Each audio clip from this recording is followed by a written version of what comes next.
Por eso veníamos diciendo que en la actualidad las metodologías jurídicas, sobre todo desde mediados del siglo XX a esta parte, parten por reconocer que el objeto de estudio, todos los problemas, la problemática jurídica, van reconociendo contextos, marcos que son cambiantes.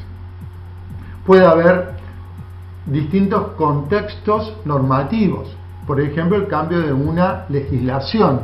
Si me cambia la norma, yo no puedo seguir afirmando respecto al derecho lo mismo que se decía respecto a una norma derogada. Pero puede haber contextos normativos diferentes, como son los que ocurren en nuestro país, con la incorporación de otra normativa que no existía en nuestro sistema, por más que no se derogue las normas válidas. Esto es lo que ocurre hacia 1994, cuando se reforma la Constitución Nacional, en donde se incorporan los tratados internacionales sobre derechos humanos y se les da el carácter de norma suprema. Esto significó introducir al sistema jurídico nacional un conjunto de derechos, garantías, principios y valores que no estaban explicitados de la manera en que estaban en estos tratados.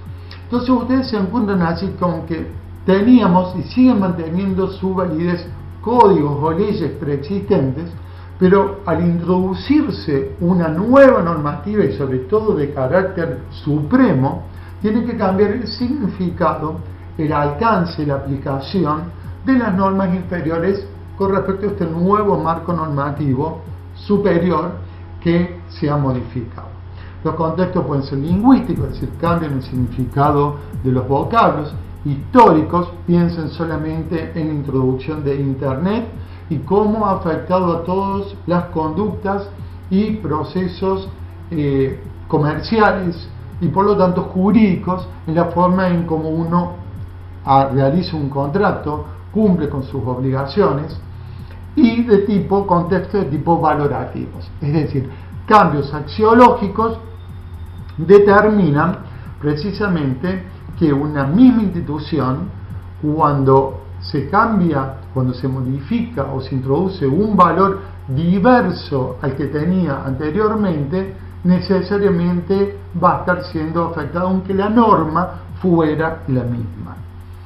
Piensen ustedes en las normas sobre la prohibición de discriminación, que clásicamente se referían a nacionalidad, ideas políticas, sexo y idioma.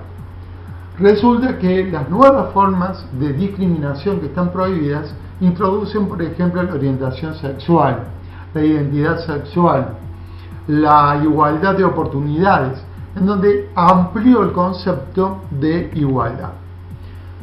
Por eso es que cuando uno habla de metodologías jurídicas, incluso, fíjense, vamos hacia atrás, aún en el sentido clásico, como si fuera pura concreción de la lógica, pero sobre todo cuando se habla que la metodología jurídica tiene que ser contextual, es decir, tener en cuenta el marco social y cultural en que se desarrollan los fenómenos o hechos jurídicos que vamos a estudiar. Entonces, en toda metodología jurídica nos vamos a estar encontrando con una serie de problemáticas que las distintas metodologías van a tratar de explicar. Por ejemplo, lo primero es cuál es la función que tiene una metodología jurídica. Ustedes se van a encontrar con que hay metodologías que han sido propuestas únicamente para interpretar las leyes o interpretar las normas jurídicas. Por ejemplo, en el caso de la Escuela Francesa de la Exégesis. La Escuela Francesa de la Exégesis formula una serie de procedimientos que, por ejemplo, no dan respuesta a cómo elaborar las normas, cómo aplicarlas e incluso cómo salvar las lagunas del derecho o los problemas de integración. De hecho, la Escuela Francesa de la Exégesis niega que exista la integración porque no admite la presencia de lagunas. Hay otras metodologías que sirven para elaborar el derecho, es decir, formular las normas, cómo hace el legislador para estudiar la realidad social y cultural y a partir de eso dar soluciones a la problemática jurídica. Por ejemplo, la Escuela Histórica del Derecho, con el método histórico de que había que respetar las tradiciones, ver las costumbres, dio algunas pautas para poder elaborar las normas. Pero también las metodologías pueden servir para explicar cómo aplicar las normas jurídicas e incluso ir más allá y frente al problema de la laguna u omisión de regulación, cómo salvar ese vacío que se produce en el sistema jurídico. Entonces, esta es la primera pauta con las cuales una metodología jurídica se puede encontrar.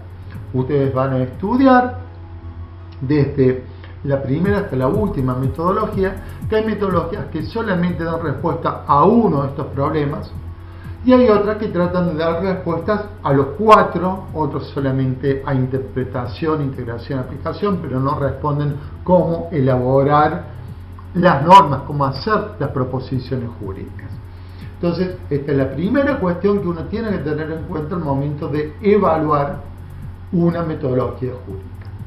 Segunda cuestión, ¿cuál es la finalidad que tiene el conocimiento jurídico? La metodología es elaborar, constituirse en una técnica, una simple técnica, es decir, un modo de utilizar conocimientos que vienen de otras ciencias u otras disciplinas para poder resolver problemas concretos, como podría ser lo que hace la medicina con respecto al paciente o una enfermedad. Lo mismo podría ser el derecho, que utiliza técnicas de la sociología, de la política, de la economía, de la psicología para poder resolver determinados conflictos que se dan en el ámbito de la sociedad. O bien la finalidad es simplemente hacer un conocimiento jurídico. O, tercer cuestión, hacer ciencia del derecho. Pues bien, de acuerdo a cómo sea la finalidad que ustedes propongan, va a ser distinta la metodología. Si el fin válido y únicamente que se admite es hacer ciencia del derecho, ustedes van a estar excluyendo a ciertos métodos, como por ejemplo el método de tipo valorativo, es decir, cómo analizar, cómo abordar el problema de los valores y cómo analizar los valores, porque los valores no admiten ser conocidos por la ciencia. Entonces, como ustedes verán, de acuerdo a cómo sea la finalidad que se proponga en la metodología, ustedes pueden estar ampliando o reduciendo tanto el objeto de estudio como los métodos que van a utilizar. Precisamente, otra de las cuestiones fundamentales es cuál es el objeto al cual va a tratar de estudiar la metodología jurídica. Cuando hablamos del objeto es cuál es el fenómeno jurídico que va a ser delimitado, analizado, comprendido y respecto al cual se van a proponer procedimientos o métodos de estudio.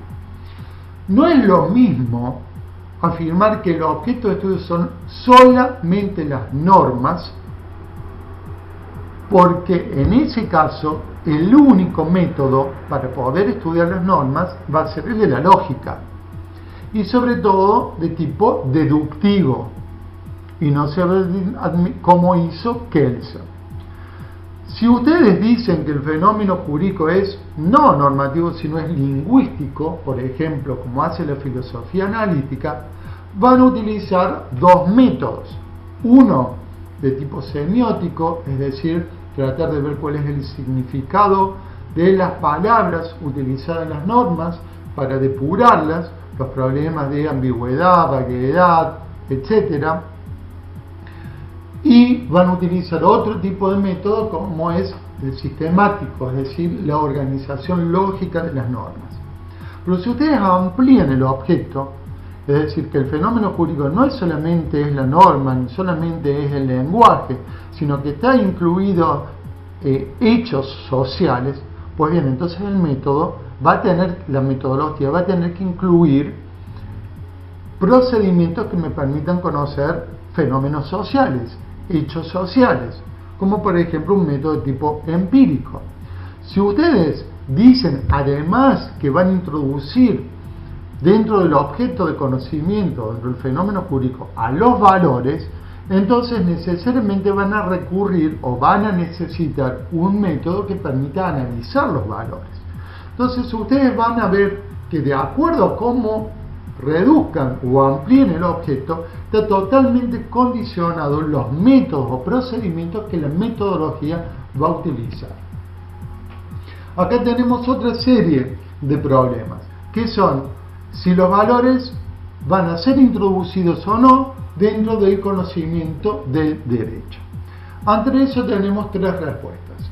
Las metodologías que dicen sí, porque forman parte de los fenómenos jurídicos, las que dicen no, porque se proponen como objetivo realizar ciencia, y al realizar una ciencia los valores no podrían ser cognoscibles porque los valores son relativos, son cambiantes y por lo tanto niegan la existencia de los valores, o dicen que los valores no pueden ser cognoscibles. A una posición parecida se allega si ustedes dicen que la metodología tiene que abstenerse de realizar juicios de valor o de analizar los valores. Vendría a ser como una especie de agnosticismo. No niega que existen valores, pero dice la metodología tiene que ser neutral.